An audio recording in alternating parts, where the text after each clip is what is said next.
When I first started writing about politics and doing journalism in 2005, one of the main focal points that almost everybody talked about was the influence, the toxic influence of neoconservatives. It was the first part of the George Bush and Dick Cheney administration, and neocons like Douglas Feith and people who worked for Dick Cheney were extremely influential in the war in Iraq, the entire war on terror as we came to know it. And we thought, a lot of us did, that once George Bush and Dick Cheney were out of office, the discredited neocons would go away, and yet they never did.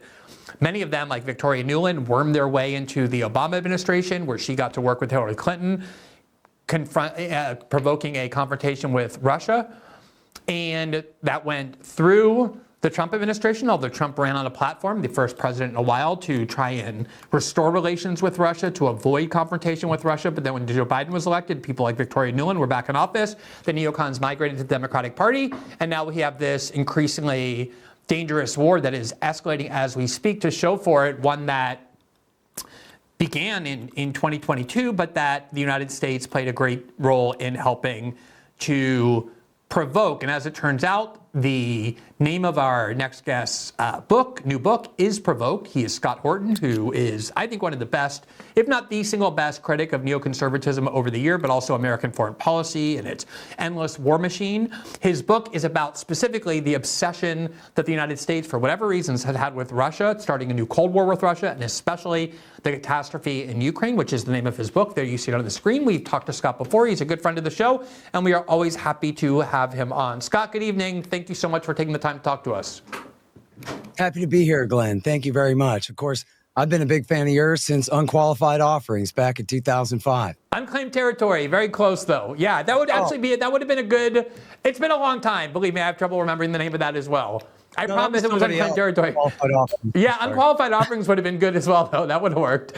All right, let's... But I need to know about the blog. I was reading you back then. I remember your great list of things Bill Kristol got wrong. Exactly. Way back then. Exactly. No, the people who were readers of mine pre-Snowden are always the kind of OG readers that I value the most, so thank you for that as well.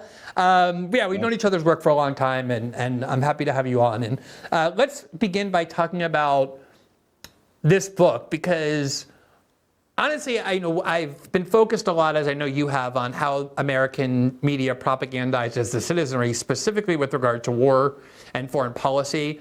There's a whole apparatus of propagandistic terms and frameworks that our media uses that come from the intelligence agencies to sell new wars to the public, and it's very effective. And once the Russian invasion in 2022, the full-scale Russian invasion happened in Ukraine, it was almost mandatory. Whenever media outlets, corporate media outlets, described the war, they would say Russia's unprovoked invasion. That was almost the required title, the adjective that had to precede invasion. Unprovoked, unprovoked, unprovoked. And yet, obviously, the name of your book is Provoked, in large part because you make the opposite argument. So what was the impetus for writing this book, and why is Provoked the title? Well, you know, I had originally given a speech back in 2020 called "The New Cold War with Russia is All America's Fault." And that was 2 years. It was at the very end of February of 20. And it was 2 years before this part of the worst part of the war broke out there. And essentially what I was trying to do, it's the same sort of thing I try to do with my book, Enough Already, about the war on terrorism, is to try to connect the dots and the puzzle pieces all the way back. You know, like if I say to you that America backed Saddam Hussein against Iran in the 1980s, you go, yeah, I knew that. But what I want to do is I want to be able to connect that all the way through with all the different puzzle pieces leading up to the current situation. And so it's the same kind of thing here, where I think this is the advantage that I bring is, well, maybe I just hold a childish grudge against George Bush and Bill Clinton and the other George Bush and Barack Obama, and at least everybody who worked for Trump, if not him, at least on some things. And of course, Joe Biden and John McCain and Hillary Clinton. And they truly did this. And for those of us who are this old and have been watching all along, we've seen it all happen in slow motion. At antiwar.com, of course, we covered the Orange Revolution back in 2004 when America overthrew the government of Ukraine the first time. In fact, they helped rig the election of 94, but the second time. Anyway, And so, but that's the deal, is America has been meddling. And as I know that you're very familiar with the fact that America was involved in the Maidan Revolution in overthrowing the government in the beginning of 2014, which is what led immediately or virtually immediately to the war in the east of the country that remained what they call sort of low-level fighting for about 7 of the 8 years there between the wars. And we had peace deals, the Minsk I and Minsk II peace deals, but under American encouragement and protection, Kiev refused to ever implement them. And so the war remained on sort of, a slow boil, low boil, but still about 4,000 people killed over the 7 years after the first year of the worst fighting of the war. And so it was this massive, unresolved problem of ethnic Russians being killed right on Russia's border there, which, even if you want to be a cynic about it, provided a very great excuse for Russia to go ahead and finally intervene. Although, as I pointed out, the thing had been going on for 8 years before they finally rolled in the way they did in 22. So I want to talk about all of those individual events. Sorry, but well, let me just add real quick. Sure, go ahead. Sorry. So yeah, it's okay. It's my fault. I'm a long-winded one. So you have this, like, the civil war raging in the East, but then overall you also have this global contest between the United States and Russia over who's going to control all of Russia's so-called near abroad there. And the American doctrine has been to take every bit of this away from them while expanding our military alliance right up into their front porch, as Pat Buchanan put it, right up into their area and truly surrounding them and threatening their country. And so it's not to justify what they've done. Just like my book about Al-Qaeda attacking America is not to justify what they've done. It's to explain why they did what they did, and how when the Americans, the Washington, D.C., when our government announces that they're innocent and they had nothing to do with it, and all they're doing is defending what's good, true, and beautiful, then based on those lies, they write themselves license to do worse. As we saw with the terror war, instead of stopping provoking Al-Qaeda terrorism, they quadrupled down, or worse. And it's the same kind of thing here. Instead of admitting that, gee, we might have pushed our luck a little bit there, maybe we should back off a little bit, they can never admit it. And so they can only double down on their theory of the evil of the other side. Yeah, I'm glad you made that distinction between justification and causation, because so often people have difficulty distinguishing those two. For example, as you mentioned, if you do say the reason Al-Qaeda attacked the United States on 9/11 wasn't because they hate us for our freedom, but because they hated our intervention and constant interference in that region, people will say, oh, so then it was justified? And you're not commenting on justification, you're just explaining the causation. Kind of like if I say, oh, that person got lung cancer because they smoked 3 packs of cigarettes a day for 50 years, doesn't mean I'm saying that they deserve it, that lung cancer is good for people who smoke. I'm just observing the causal relationship because that's necessary to understand the situation. So I think it's important to keep in mind that when you say it's provoked, it doesn't mean it's justified. That's a whole separate question. Let me ask you though, this is something I genuinely don't understand. I'm not asking this rhetorically. I think a lot of people in the United States first started understanding that there was a lot of animosity toward Russia, and a lot of people got convinced to join in with that animosity right around the time of Russiagate, when we were told that the Russians were interfering in our sacred democracy, that they were the reason Hillary Clinton lost and Donald Trump won. The reality is there has been a huge amount of animosity toward Russia in Washington long before that.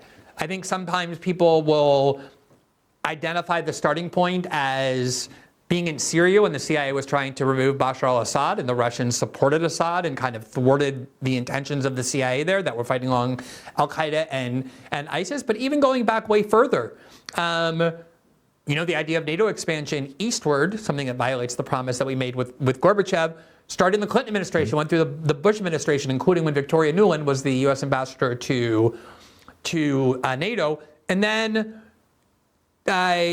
Hillary Clinton's State Department in 2010 openly financed anti-Putin protests, talking about interfering in a country.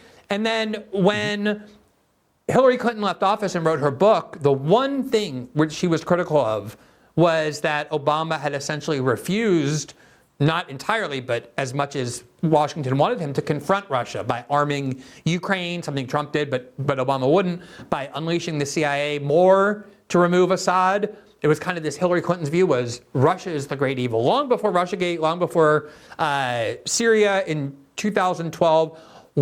And then you look at neocons as well, who have long had an obsession with Russia. People like Bill Kristol and Robert Kagan, Victoria Nuland's husband, neocon husband. What explains that? Why is the United States so intent on seeing Russia as an enemy despite overtures from Russia? Yeah, it's a really great question. I mean, I think first of all, and you'll find this in the book, which I meant to joke at the beginning, Glenn, that I'm so glad that I can prove that I hit the button to publish this book on the 16th. Otherwise, I would be afraid that you would think that I just transcribed your interview on the Tucker Show the other day and put my name on it and published the thing. Because essentially, that's what the book is right. What Glenn Greenwald said on the Tucker Show the other day, only with 8,000 citations. That's basically it. And yes, you're right that you can find a lot of markers. I saw Dave say on the show he thought Syria was a big part of it. I think that's right. John Mearsheimer says it's Crimea. Once they took Crimea, Russia did. The Americans had to come up with an excuse for why that happened. And it couldn't have been because, oops, we just really screwed up and launched this coup and it blew up in our face. So instead they said, oh, Putin wants to rebuild the Soviet Union. He's a psycho. He's Stalin, et cetera, Hitler and the rest. So I think that's part of it. But you're right to identify this going back to even earlier. And I think the first time that the Americans, I think, truly tried to throw down the gauntlet against Putin would have been Dick Cheney's speech in Vilnius in 2005, where what had happened was the Russians started playing hardball on gas transfers across Ukraine. And Ukraine is heavily dependent on those revenues, but they also steal the gas. There's been a lot of controversy since independence between, of Ukraine from the Soviet Union, fighting over payment and theft of gas and this and that. And what the Russians did, Putin decided no one was getting any subsidy on gas anymore except Belarus. Everybody else was going to pay the market price. And Dick Cheney gave a big speech saying that this was extortion and using gas as a weapon and all of these things. That's the first time they really threw down the gauntlet against him. What had really turned them against him before that, I can't really say. I mean, he was the first person to call George W. Bush on September 11th. And he told him, listen, I'm with you. I hate these terrorists as much as you. I'll do anything to help you. You want to invade Afghanistan? You can use my bases in Central Asia that I got left over from the old days, and we'll help you with logistics and intelligence and everything you need for the war. Remember, in Afghanistan, we were the ones switching side in the war, not the Russians. And so he said, we'd be happy to help you with that. And then it was just 3 months later, that George W. Bush tore up the anti-ballistic missile treaty, and which immediately, we know now, but anybody could have guessed then, immediately led to the Russians embarking on a new program to develop essentially just more and better missiles to overwhelm our defenses. And so it was a terrible move and really a major step back in the Cold War. I mean, when Bill Clinton was expanding NATO, they hated it. But they were essentially trying to just take it on the chin with a smile and turn the other cheek and hope for a better day. Yeltsin had ended up extremely mad at at Bill Clinton over the war in Serbia and so forth. But then he was gone within a year. And Putin came in and he tried to do a new reset with Colin Powell and George W. Bush. And they just would only ever let it go so far. And I have quote after quote after quote in the book of the various apparatchiks saying essentially, well, we just don't care about Russia. What are they going to do about it? They're not big enough to worry about. They're too big to be partners with, because then they'd have to try to have a say. So we have to leave them on the outside of all of our structures. But when it comes to their complaints, come on, they're a third-rate power. Remember, John McCain said, it's a gas station with H-bombs. They're nothing. This kind of, degradation of their position. So in looking at them from that way, it was essentially not as much just outright anti-Russian animus. It's just a refusal to care about their position or how they might react at all. And then on the question, because you brought up, it's important, the snow revolution of 2011, as you quite correctly say, Hillary Clinton's State Department, especially through Ambassador Michael McFaul, were encouraging and including with money, and the NGOs, the same old NED type scam that they use for the color-coded revolutions, to support dissident groups in Russia. Now, I mean, just think about this on a sheet of paper. This makes no sense to do this. You know, you think you could overthrow the government of Ukraine? I don't know. From the State Department's point of view, okay, take a risk. But you cannot overthrow the Kremlin. You couldn't possibly boost up who? Nemtsov or any of these guys. There were no dissidents or dissident factions in Russia prepared to take the mantle from Vladimir Putin, who had anything like the popularity or the support or the ability to take over that state. So why come at him like that? Why finance a bunch of protesters when all you're essentially saying is America hates you and you should fear us? That might as well have been the chant of the slogan of the protesters out in the street. It was absolutely ineffectual, except for anything other than turning Russia against us. And bottom line, their sin is that Putin is a Russian rather than an American patriot, that he refuses to give in to the United States. And the neoconservative doctrine, which the rest of the entire American foreign policy establishment has adopted, is that America must rule the whole world. No one can be independent from us, or that's a threat. I mean, think about the way they talk about Cuba and North Korea. They call them a threat. What does that mean? It means they've been able to maintain their independence from us. It's the same reason Iran is a threat. It's the same reason that Russia is a threat, that America no longer completely owns it. Not that they completely owned it in the 90s.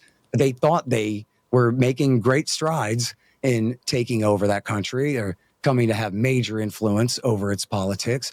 And then when Putin came, he was just too young and too strong, froze them out, froze out the oligarchs, made himself the boss for real in that country in a way that they just cannot abide. And so they're counting the days.